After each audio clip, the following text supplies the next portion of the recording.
Okay, this will have some theory crafting in this, but I think this is something that I feel I need to cover, certainly before the next chapter is released.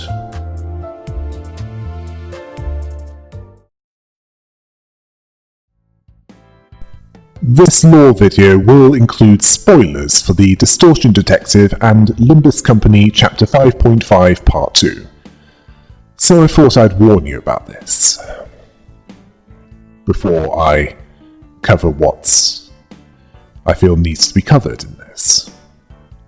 Okay, now that I've done that, I'll get on with the lore video. And it is involving the monoliths. Objects that can induce distortion in any that get too close, regardless of if their emotional state is at a critical one or not. Such as what happened with Bamboo-Hatted Kim. Yes, this is without needing the torrent of emotion needed to either distort or manifest. And this doesn't need Carmen's influence. This was the case, however, with Aindu, due to the monolith's lingering influence hanging in the air. These objects are ones that more than one faction has an interest in. Certainly Limbus Company and the Thumb. The Thumb being the most protocol obedient of the Fingers. Both see this as worth their attention. The former, as they deal with the distortion on a corporate level, the latter because they see it as possibly worth something. There's definitely more than one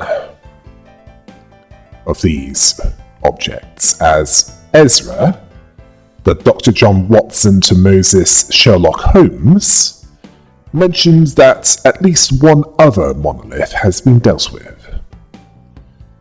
Certainly before Dante had disarmed a monolith in the backstreets of District 20. And considering that the monoliths induce distortion for those that get too close, the question is, why aren't Dante and the Damned Dozen not affected? Well, as it's revealed by Moses, those that manifest EGO, or Psychomant, as it's otherwise known as, can't distort. And the Damned Dozen have certainly manifested their own EGO. Although that doesn't explain Dante. Certainly if they're who I suspect they are. As for the source material, the monoliths were a technology made by a hyper-advanced civilization that jump-started the evolution of humanity in 2001's Space Odyssey. The novel was written by Arthur C. Clarke, the movie was directed by Stanley Kubrick. The effects of that monolith were less detrimental. As for who made them, yes, that is something that's good to ask. Carmen, when she was corporeal, is the most likely suspect, considering her current desire to distort all those within the city, although that might not be what her original intent was. There was also mention of distortions risking turning into abnormalities, at least with those made by the monolith.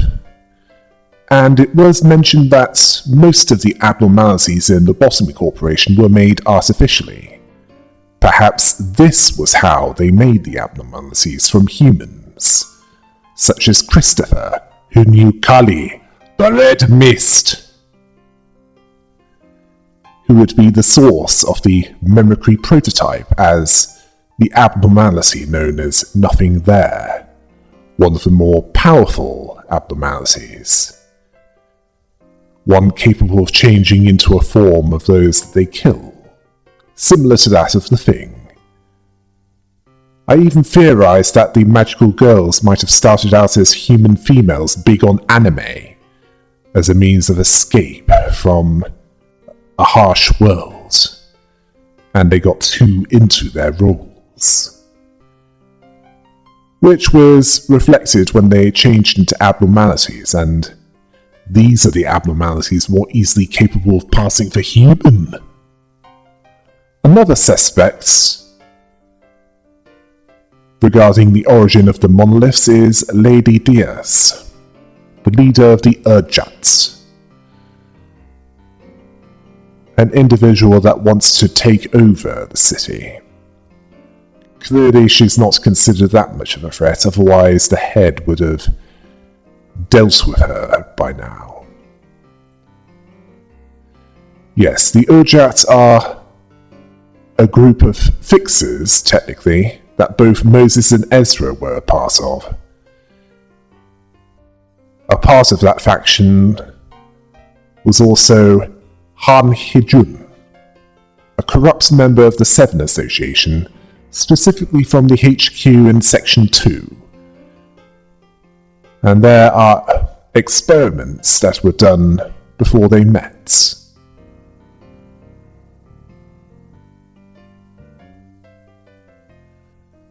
Certainly those that were conducted in District 14 involving the Taiyang Produce Company. Yes, that was the front company. Yes, that involved distortion siphoning boxes that drew in the distortions and then merged it into one big distortion. Yes, one big abomination is probably a better way of putting it. The other happened after, in District 12, during Library of Rowena, when the library was an urban legend, where they were sent to retrieve distortions, and also black distortion siphoning boxes, yes. Black distortion siphoning boxes, and in one village they encountered a situation which eventually led to all their receiving all of their siphon distortions at once, making it even worse. Okay, this is less likely, but also a possibility as for all we know. The black boxes might be something completely separate from the monoliths. They could also be early prototypes of the monolith.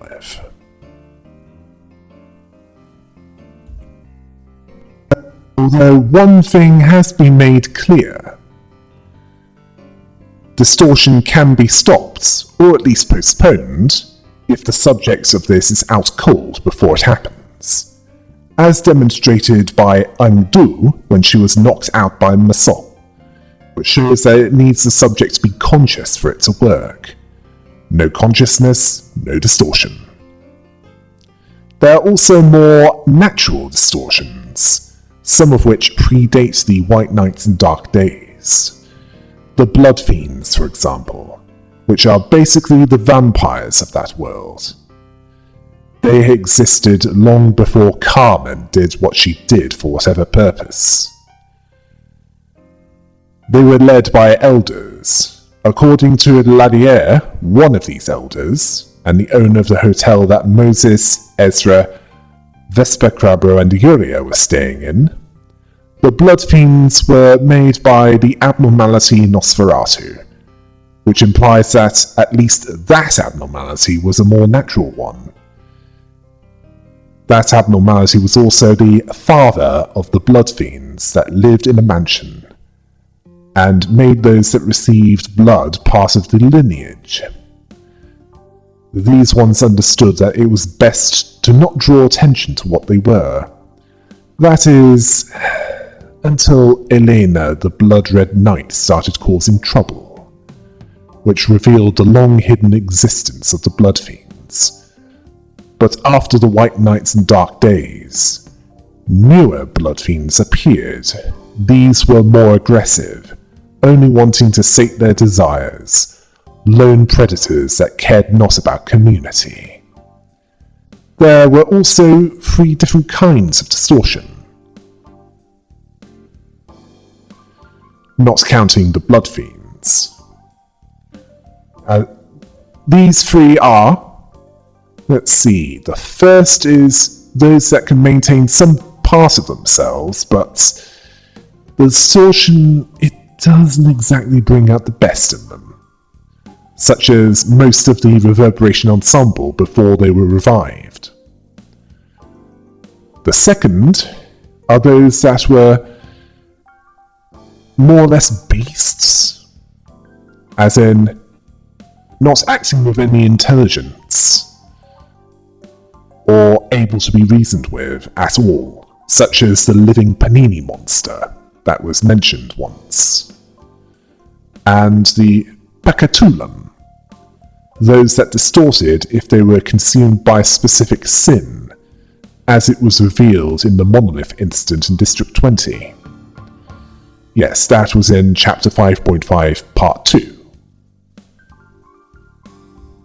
As for how the Monolith works, it apparently has light in it, as in the kind of light that was gathered for 10 years on the outside of Lobotomy Corporation HQ and 10,000 years on the inside of it. Yes, we can thank Time Track for that, as in T-Corp singularity. Yes, I suspect Carmen might have started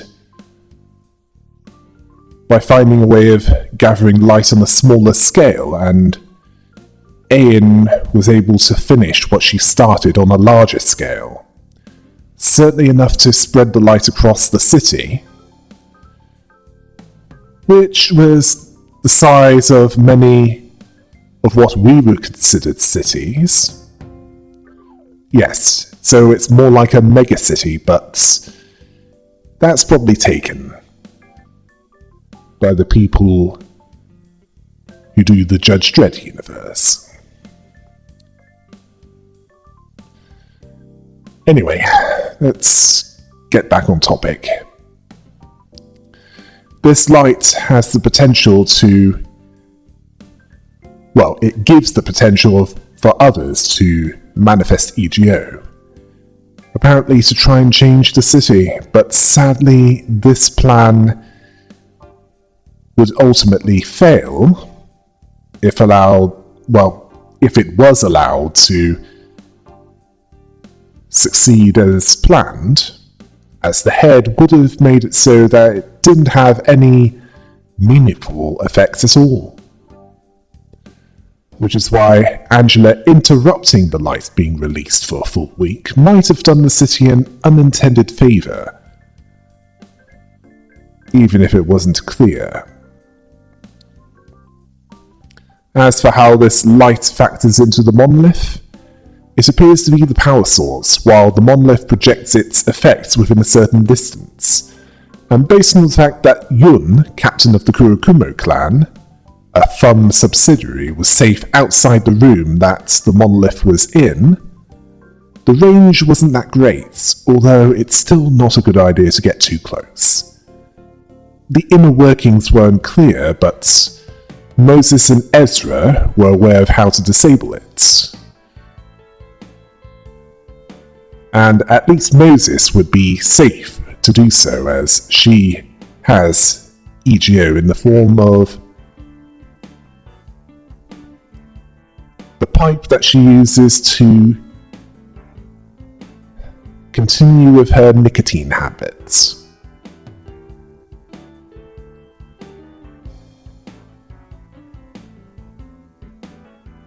Yes. And this certainly helps out the distortion team greatly, and those that they assist. Moses and Ezra have been dealing with distortion longer than Limbus Company has been around. Well, I've covered the story of the distortion detective up until the Bloodfiend Hotel in District 12. We certainly know at least Moses and Ezra will make it out and eventually be recruited into their own distortion team by Limbus company, but we don't know what happened in between the Bloodfiend Hotel and the Monolith incident in District 20.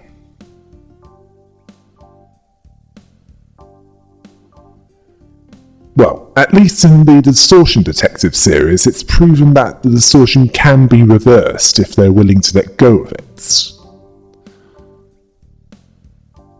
Moses has certainly assisted others in doing so.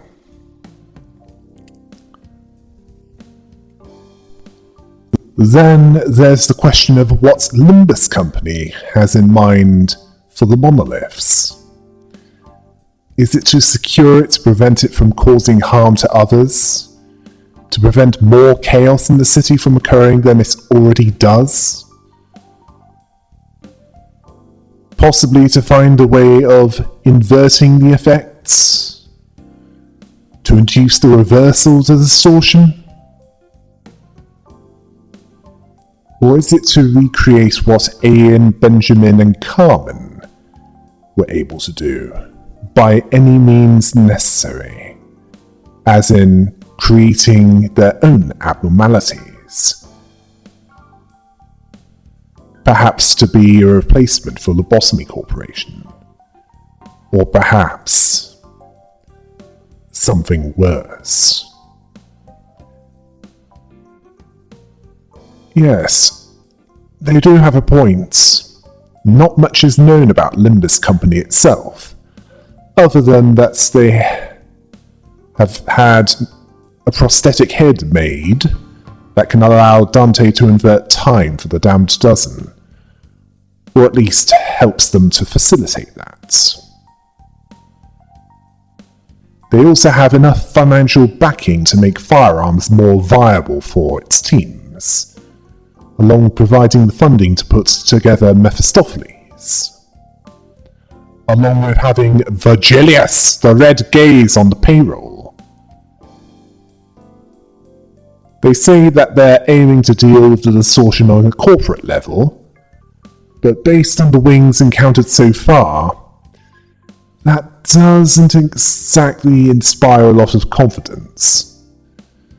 Yes, with dealing with things on the corporate level, in case you've forgotten, power corrupts.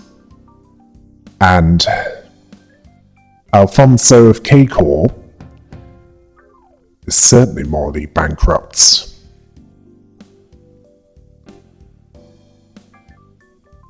The Damned Dozen,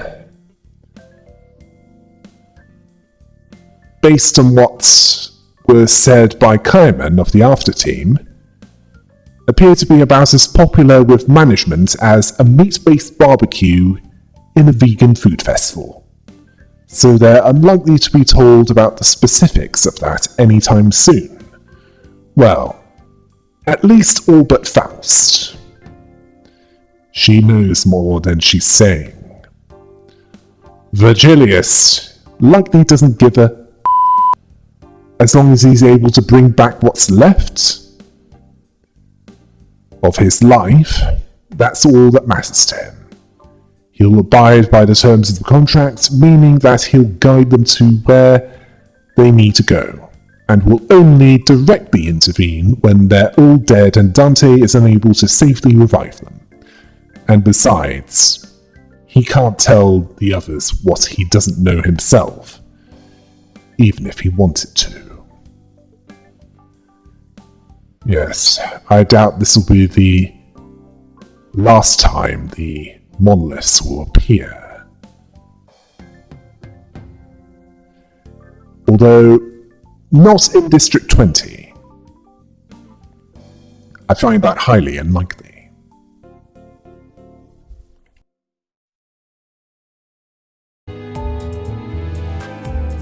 Yes, I needed to cover that before